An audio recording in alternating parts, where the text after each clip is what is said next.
A página 80 vai dizer interpretando os evangelhos. Aí para baixo um pouquinho, página 81, né? 80 tem branco. 80 não tem nada. 80 é você que vai escrever essa história. Página 81. As características do evangelho. Todos encontraram aí? Está mudando.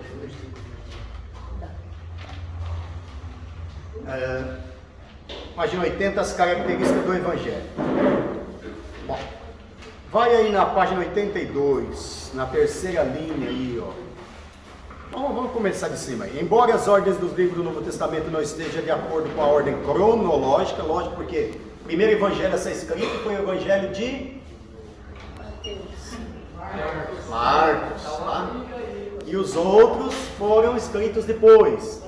Ok? O primeiro evangelho a ser escrito foi de Marcos. Inclusive, Marcos foi escrito em hebraico. É o único que foi escrito em hebraico. Depois foi passado para o grego. Tá? Os outros foram todos escritos em grego.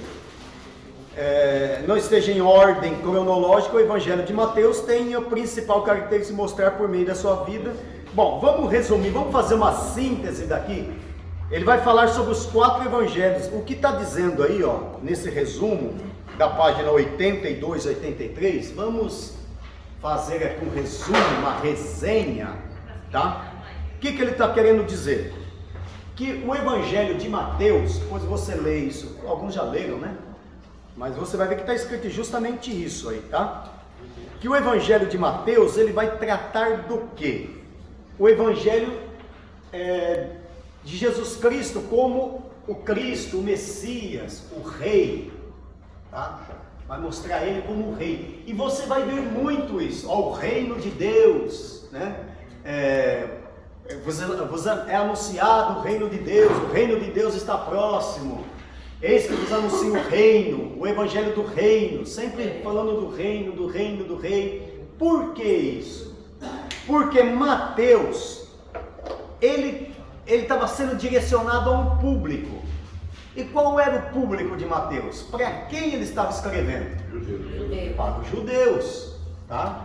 E os judeus, eles esperavam quem? Esperavam o Messias, eles esperavam o Cristo, eles esperavam um rei.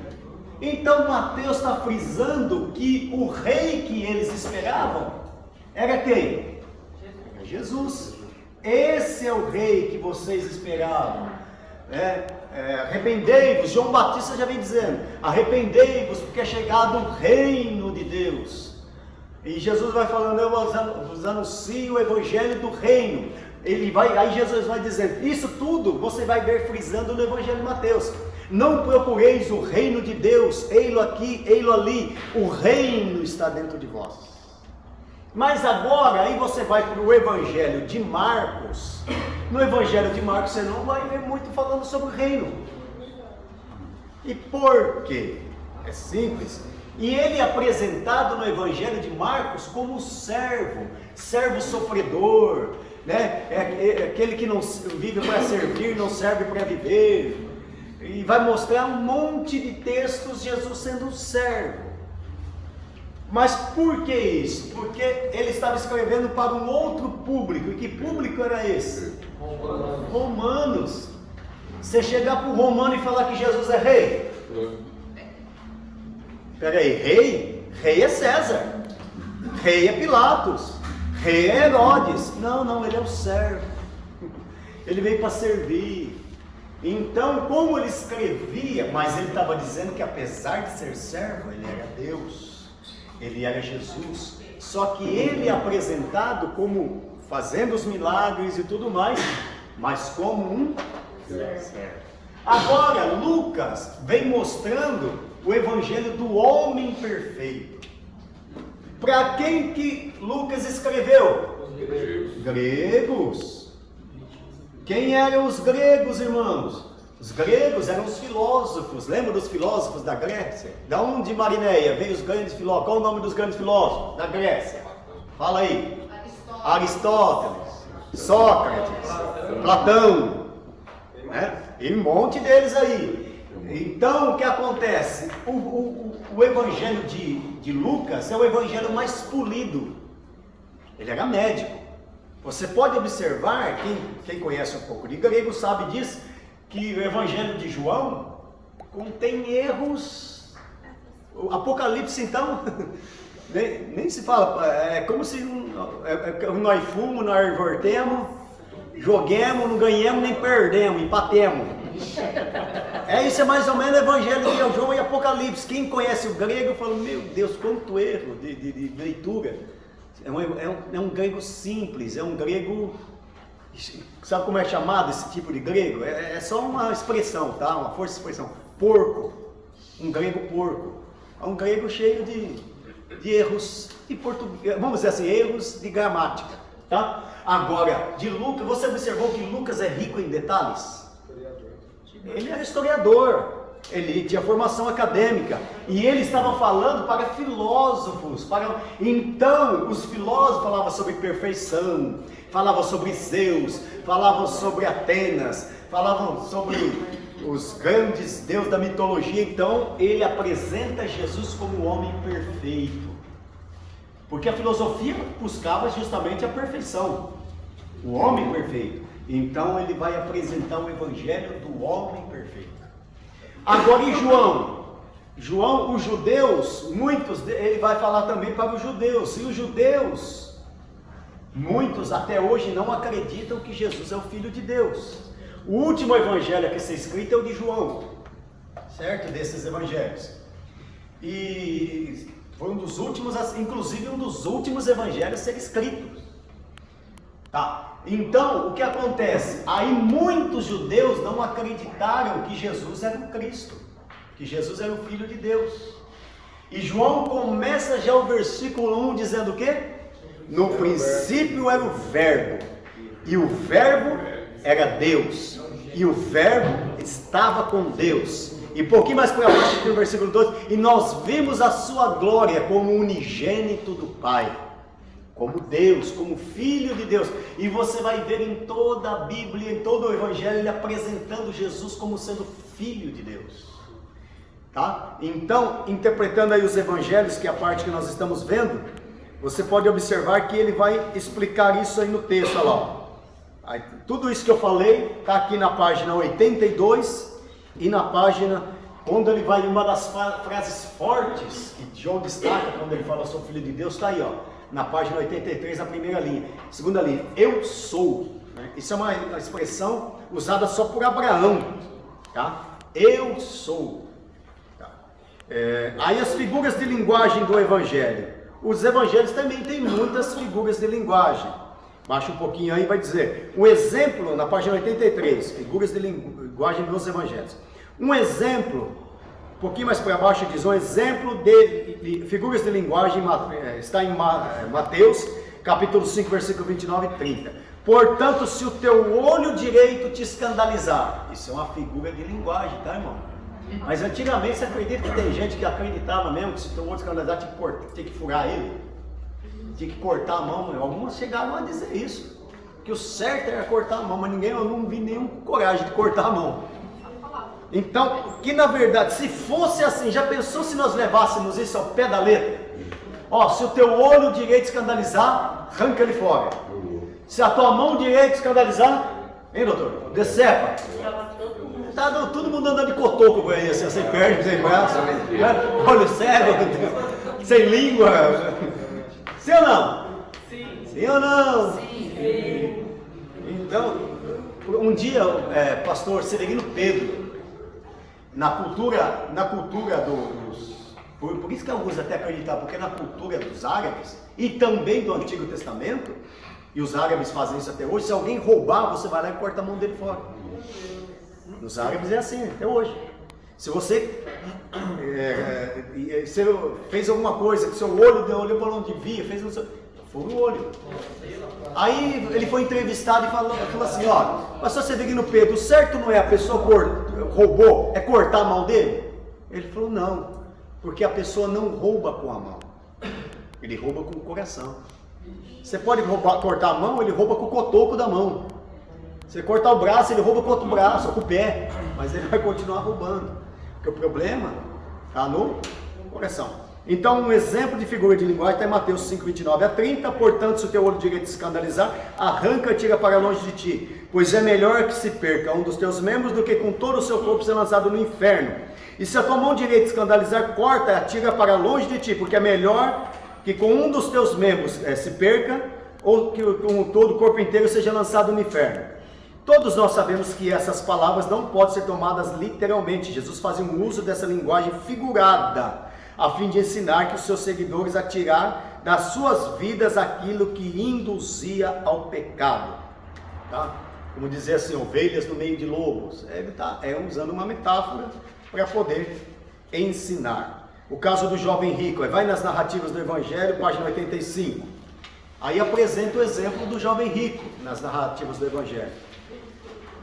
Quando Jesus diz para ele que as histórias como a do jovem rico, Marcos 10, 35 a 40, narrativas do Evangelho, página 85, estão colocadas no contexto de ensino, em sua própria história serve como ilustração daquilo que está sendo ensinado. Sendo assim, não significa que todo seguidor de Cristo deve vender todas as suas posses. Contrário, a história ilustra que a lição é tão difícil para os ricos entrarem no reino de Deus e tem compromissos previamente com seus bens, tá? Nós falamos até da camelo entrar pelo fundo de uma agulha na aula passada, né? Devem ser aplicadas as lições dos nossos dias, nem sempre tudo, todo exemplo, nem todo, você deve vender tudo e dar aos pobres. Isso aí pode ser usado no dia de hoje no pé da letra. A pessoa, se você vender tudo e dar para os pobres, vai comer o quê? Vai morar na onde? Vai morar onde? Tá? Amém? Vai morar debaixo da ponte. Aí, irmãos, e nós vamos entrar aqui, hermenêutica nas epístolas, mas deixa eu dizer antes da gente continuar aí, a importância que nós temos de, quando você for ministrar uma mensagem, leia o texto, releia o texto, consulte o que o texto está querendo dizer naquela época, qual é o contexto daquele texto. Não confie em todos os textuários que foi colocado pelas editoras, né? Algumas por João Ferreira de Almeida, mas a maioria pelas editoras. Não confie em todos, já falei de algumas aqui. Muitas vezes nós somos traídos por esses textos áureos. Abre aí, só para reforçar, já falei isso aqui, mas deixa eu reforçar alguma coisa. Salmo 72, quem pode ler o texto áureo do Salmo 72? Quem lê para mim? Texto áureo, epígrafe. Texto que está em negrito aí. O que diz? A excelência, justiça e glória do reino de Salomão. Prefiguram aborrecidos. A excelência, justiça. Aí entre parênteses está o quê? Oração de. Quem tem a Bíblia que está escrita aí? Oração de Salomão. É o Salmo de Salomão. Salmo de? Salomão. De quem que é esse salmo? Um salmo para Salomão e os reis da divina. E algumas está assim, Salmo de Salomão, e tem uma, na corrigida, tem uma que está assim, ó, oração de Salomão, ou Salmo de Salomão. Está dizendo que o Salmo é de Salomão. O último versículo diz o que do Salmo 72? Findam-se aqui as orações de quem? Então não é de Salomão. Tá? Bom, vamos lá. Capítulo, abre aí, ó, Mateus 5. Mateus 5, versículo 1, abre aí. Nessa Bíblia está escrito, termina as orações de Davi. Então não é de Salomão. Não é Salomão, é verdade. Lucas 6,17. Também. Quem lê um texto e quem lê o outro?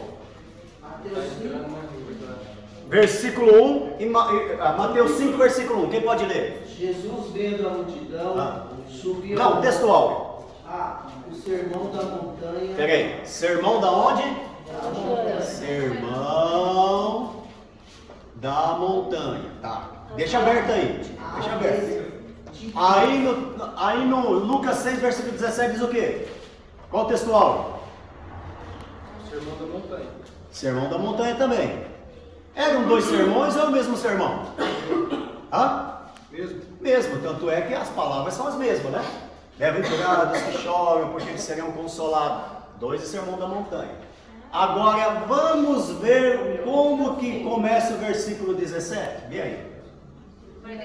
Na minha tá diferente, pastor. O que Na está escrito? minha, no 6:17 tá, Jesus cura e liberta multidões. Isso, já mudaram. Algumas Bíblias novas, o pessoal está mudando. Mas quem tem uma corrigida aí? Corrigida, o que diz da corrigida ou atualizada? A minha, não sei se é O textual, Sermão da Montanha. Quem tem a Bíblia que está escrito Sermão da Montanha aí?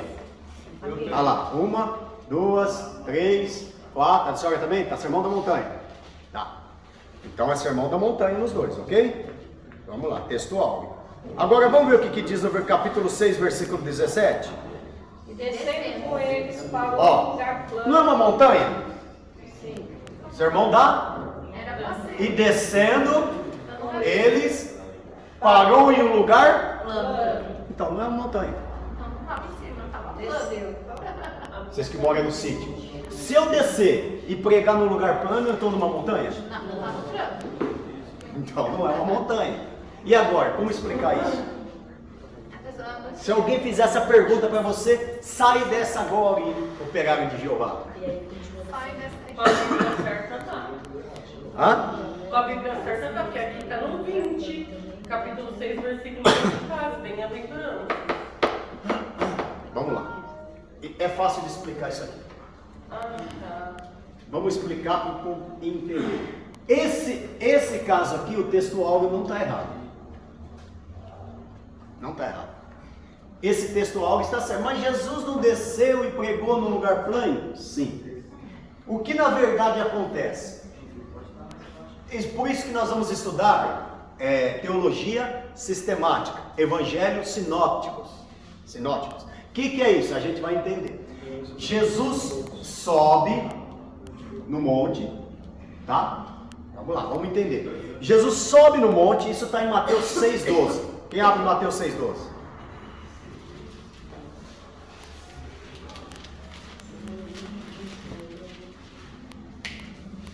O que diz em Mateus 6,12? Perdoar-nos as nossas dívidas. 6,12? Assim como nós perdoamos aos nossos devedores. Então eu li errado. Mateus ou Lucas, o senhor quis dizer? É um texto que eu anotei errado aqui. Porque no Lucas... Não, é Lucas 6,12, perdão. E Lê. ocorreu naquela ocasião que Jesus se retirou para um monte a fim de orar e atravessou toda a noite em direção a Isso, Deus. Lucas 6,12, ele sobe ao monte para orar. Olha o que acontece. A verdade, o que acontece no texto é que se você fazer uma coxa de retalho desse texto, você vai entender. Ele pegar um versículo aqui, o outro ali e juntar os textos. Você vai entender que Jesus sobe no monte, à noite vai orar. Quando termina a noite, ele desce. Ele desce, cura os enfermos, ok? Que vai bater com Lucas 6,17. Ele cura os enfermos, aí ele sobe novamente e prega o Sermão da Montanha. Ele sobe de novo. Intermediário. Entendeu? Aí você tem que costurar o texto. Começa lendo 6,12, depois você vai para o 6,17, depois você vai para o 5. Você tem que começar com esse texto primeiro, depois você lê esse texto e depois você lê em terceiro esse texto. Eles não estão em ordem. Então Jesus sobe ao monte e passa a noite inteira orando. Ele desce, vai no lugar plano, cura os enfermos, aí ele sobe no monte de novo e prega o Sermão da Montanha para as pessoas. As pessoas estavam lá embaixo, o coxo podia subir na montanha? Não podia, o cego às vezes tinha condição de subir na montanha, não. Então ele desce, cura os enfermos, aí sobe na montanha, fica mais fácil para a voz se espalhar tudo e prega o Sermão da Montanha. Então é só colocar os textos em ordem. Okay? Isso é hermenêutica. É você dar sentido ao texto de acordo com o que ele é. Tá bom? Tá. Agora, tem textos áureos que estão errados? Tem. Como nós pegamos, por exemplo, já falamos aqui, a parábola dos 10 talentos. Né? Aí a gente, quem estava na aula sabe. A um ele deu 5, a um ele deu 2 e a outra ele deu 1. Quanto que dá? 8. Então não é parábola dos 10 talentos. Algumas Bíblias novas já não está a parábola dos 10 talentos. Está Mateus 25, 14, né? Algumas Bíblias antigas ainda está. Quem tem uma Bíblia antiga que está escrito parábola dos 10 talentos? A senhora deve estar 10 talentos. Olha lá em Mateus 25, 14.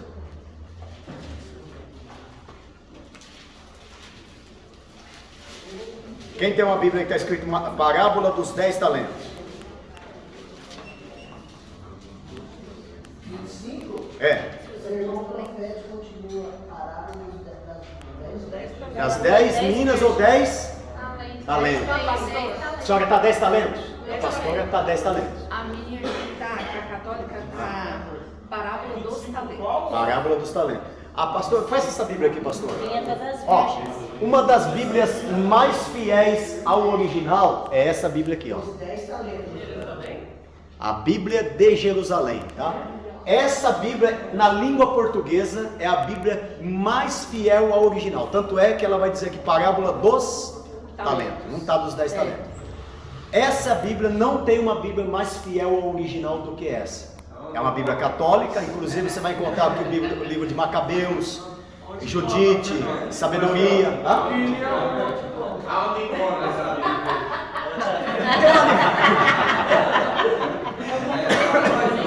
Na livraria mais próxima da sua casa.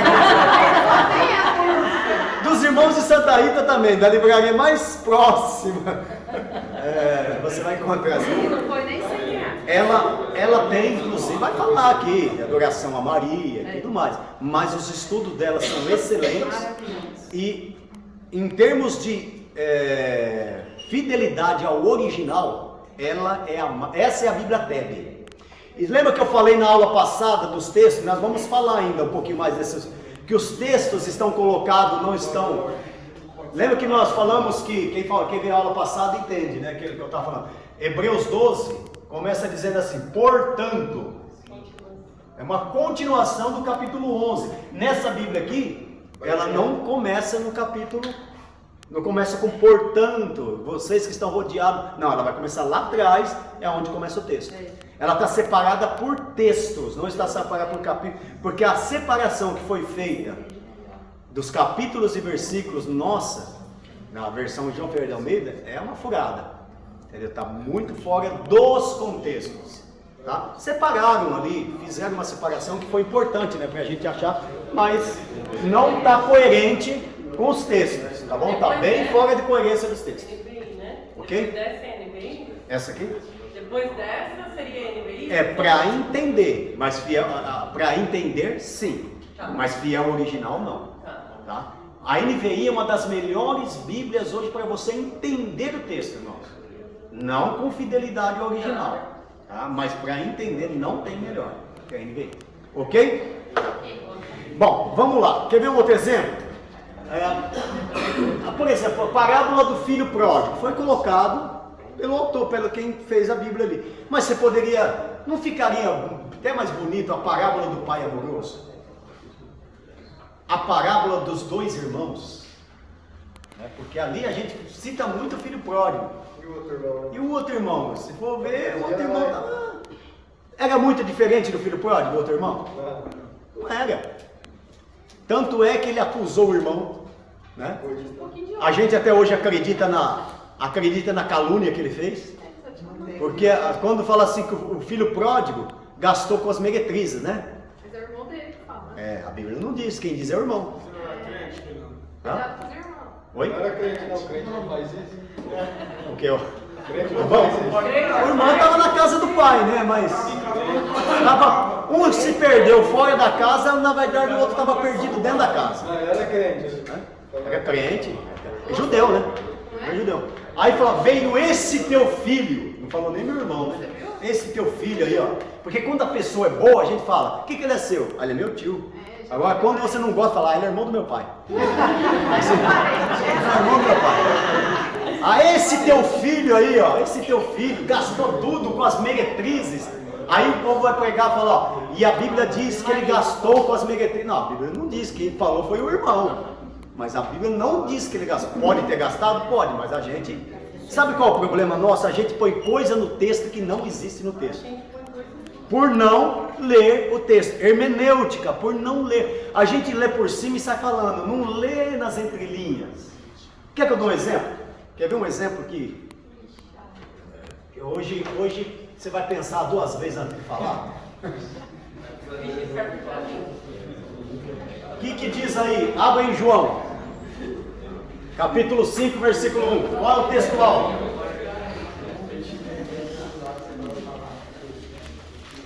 João 5, versículo 1. Qual que é o textual? Hã? João 5:1. É. Cura de um paralítico. A cura de um paralítico de Betesda, ou do tanque de Betesda, né? Cura de um quê? Paralítico. Agora, só mais essa para terminar. Paralítico. Porque a Bíblia diz que é um paralítico textual. Lembra que eu falei que esse textual não tem no original? Tá. Agora me mostra no texto que esse homem era paralítico.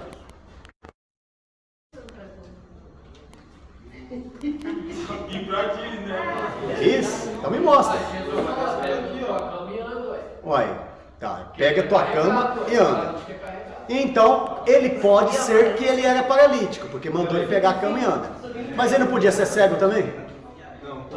Ele não podia ter lepra, lepra não, que não podia viver um problema, um outro problema nas costas. Outro fala que ninguém me joga lá, para. Não, tá. Vamos lá. Ó, ninguém me joga. Agora a Bíblia, olha. Joga eu lá, velho. Isso. Só que a Bíblia vai dizer também. A Bíblia vai dizer assim, ó. Eu não tenho ninguém por mim. Quando eu vou. Rastejando? Vai no rastejo. Então era meio paralítico só. Pra ser curado de fora. Quando eu vou, ele não fala quando alguém me joga, ele fala quando eu vou, vai outro antes de mim. Então, veja bem, que ele pode ser paralítico? Pode. Pode. Mas ele pode ser outra coisa também. Porque o texto diz que ele era paralítico? Não, se você me mostrar que a Bíblia fala, ó, e havia um paralítico. No versículo 6 fala, quando Jesus o viu deitado. Deitado. E estava assim há muito tempo. Sim, estava deitado. Mas deitado por causa do quê? Enfermo. Estava deitado e enfermo. Qual é essa enfermidade? Fala que ele era enfermo, mas que enfermidade era essa? No versículo 7 fala assim: não tem homem algum que me ponha. Ponha eu dentro do tanque, porque ele não tinha nem força, estava tão debilitado que estava deitado na cama. Mas a Bíblia fala que ele ia, né? Não. Alguém? Ó, mas fala também. Agora, para pular dentro do tanque, o camarada tem que ser bom mesmo, porque o tanque era alto, né? Ele estava doente, estava debilitado. Alguém precisava ajudar mesmo a jogar ele dentro do tanque. Mas ele ia. Quando eu vou... Só fala no caso que ele era paralítico, não fala Agora, qual que ele pode ser paralítico? Pode. Das pernas. Mas que ele pode não ser paralítico também? Pode. Porque você dizer o que a Bíblia não diz, fica meio difícil. Se você disser ele era paralítico, me prova que ele era paralítico. Ah, porque ele disse que ele estava enfermo. E, doutor, enfermo, uma pessoa que está enferma, ela pode viver numa cama sem ser paralítico, sim ou não? Pastor Fernando. Sim ou não? Sim. Depressão, por exemplo, deixa a pessoa na cama. Ah, Mas aí cai na mesma história do Jonas, que não fala que é da baleia. sim, fala um grande peixe, né? Aí é onde que livros depois explicam. E Paulo. Não, na verdade não explica, né? Não, Paulo, dos livros. Não, Mateus fala baleia, mas também a tradução é um grande peixe. Livros complementares, estudiosos. Vamos falar que é um cachalote, aproximadamente. Isso. Mas pode ser um outro tipo de animal E também. Paulo, caiu do cavalo. Ela não fala que tinha um cavalo. Não, também não pode falar que ele caiu do cavalo. Mas Jesus falou assim pra ele: ó, pega o seu leito e anda. Então ele não andava. Não andava. Mas não andava por quê? Estava enfermo, né? Ele estava enfermo. Você não quer aceitar a sua de casa, né? que é? O anjo não descia, era literário. Esse problema do anjo, nós já estudamos uma aula aqui que também é uma furada, né? Provavelmente é uma furada. Há quem defenda ainda assim, há quem defenda. Mas nós já falamos, só para explicar meio rápido aqui, eu estive lá em Jerusalém. Esse texto já entrou na cabeça de todo mundo. Havia uma porta, o pastor Valdecir falou aqui, ó. Havia uma porta chamada Porta dos Leões, tá? E havia o templo, mais ou menos aqui o templo. A Bíblia vai dizer que entre a Porta dos Leões e o templo havia um tanque. Só que nunca encontravam um tanque, porque dizia que ele tinha 5 alpendres. E não acharam nenhum tanque de 5 alpendres. Até que um dia, escavando as ruínas da igreja de Santa Ana, mãe de Maria, Santa Ana, fizeram uma igreja lá para Ana, virou a igreja de Santa Ana, e encontraram um tanque com 5 lados. 1, 2, 3, 4, 5. E aí foi tentar se explicar. O pior de tudo é que quando estava escavando, encontraram um negócio que chocou arqueólogos, historiadores e teólogos. O que chocou eles? Um arco, bem aqui é um arco, uma parede com um arco, quando eles estavam escavando, e aqui escrito, ao Deus Esculápio. Ao Deus? Bem ao pé do tanque. Ao Deus Esculápio. Quem é Deus Esculápio? Sabe aquele desenho da cobrinha dos médicos? Aquela serpente é chamada de Esculápio, Deus da cura. Por isso que está na coisa ali da farmácia, médicos. Não tem? Tem, né? Eu também não. Então o que acontece? Esculápio é um deus. E o que se acredita é que bem perto, na cara do templo, havia uma adoração a Esculápio. E acharam um túnel daqui para o tanque que trocava a água de dentro do templo. E ele jogava essa água aqui. Então provavelmente quando abriu essa comporta, agitava essa água.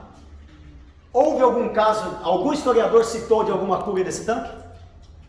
Não. Eusébio, Joséfo, Agostinho de Hipona, nenhum deles citou que alguém tinha sido curado. Nenhum historiador, a Bíblia também não cita. E o texto que diz que o anjo agitava a água, se você olhar no original que está lá em Jerusalém, ele está, as Bíblias antigas, bem antigas, esse texto vinha entre colchetes. Hoje não vem mais, mas antigamente vinha entre colchetes. Porque esse texto original está apagado. Não se sabe na verdade qual é a escrita. Um copista tardio que colocou que o anjo agitava a água, porque tinha essa superstição da época, que o anjo agitava a água. Então ele colocou, mas não tem no original, que o anjo agitava a água. Então o que você acredita, só para terminar, que esse local era o local de adoração. Por que Jesus fala para ele, ó, perdoado estão os teus pecados? Por que ele falou que o pecado dele estava perdoado? Estava no lugar errado. Ou fazendo aquilo que não era. Por que tinha a ver isso com por que se deixava, irmãos? Por que os sacerdotes deixavam? Aqui tinha um monte de degraus para você chegar lá embaixo. Quanto mais você chegava perto do tanque, mais caro era. Você pagava por degraus. Isso tem, isso os historiadores falam. Então o que acontece? No sábado, eles mandavam essas pessoas, todo mundo sair dali. Porque não se podia curar no sábado. Aí você entrava no domingo de novo, pagava de novo. Nossa. E quanto mais perto você ficava do tanque, mais caro ficava. Mas por que no sábado esse homem estava deitado lá? Porque ele chegou a dizer, não tenho ninguém por mim. Então eu tenho que ficar aqui mesmo. Então deixa ele aí, não tem ninguém por ele, deixa ele aí. No sábado não vai ser curado mesmo, porque não vai ter ninguém curado mesmo, então deixa ele aí. É mais fácil que levar ele para cima. Ele estava tão debilitado, tão enfermo, que ele não conseguia levantar da cama. Isso é fato. Certo? Agora a Bíblia fala que ele estava enfermo. Que tipo de enfermidade era? Tinha muitas na época que podia deixar uma pessoa lá. O rei Ezequias. Lembra? Que ele estava tão enfermo que ele só virou para o lado da parede. Que ele não podia levantar da cama, mas ele não estava paralítico. Ele estava enfermo. E aonde era a doença de Ezequias? Nessa região. O que o profeta falou? Passa pasta de figo, não é? Ele passou pasta de figo no abdômen dele e ficou curado. Levantou. Estava em? Agora, que ele, volta a ressaltar, que ele poderia ser paralítico? Poderia. Sim, mas poderia ser outra enfermidade também. Porque o texto não diz que ele era, que diz a epígrafe, o texto áureo, e esse texto áureo não está no original. Então, na hora que você for pregar, eu aconselho você não dizer que era um paralítico, que tem um homem enfermo. Fica melhor. Pode ser que ele era paralítico? Volta a dizer. Pode. Mas se o povo descia desse tanque aí, provavelmente ele recebia uma cura, não recebia? Os que desciam ali? Não tem nenhuma... a Bíblia não diz que tinha alguém que ficou curado, diz? Mas de onde que vem a fé deles em descer aí se ninguém... Hoje o povo vai na Aparecida do Norte carregando uma cruz acreditando que vai ser curado. Não é? Ixi, a crendice é o que mais tinha naquela época. E sempre vai ter. Porque Sempre vai ter. Geologia não tem nenhum... Esses tempos atrás, lembra? Quem lembra aí, ó? Quem lembra? Que apareceu uma mancha no vidro? Lembra? Saiu até na revista, Veja, tal. A mancha no vidro, o povo estava adorando aquela aí, o técnico falou, não, isso é uma mancha que deu no vidro aí. A água, o santo que coisava água, chorava água, lembra? O povo gosta, irmão, dessas coisas. O povo são fascinados por essas coisas, né? Mas a Bíblia não diz que ninguém foi curado. Agora, você vai encontrar quem defenda sim, que foi.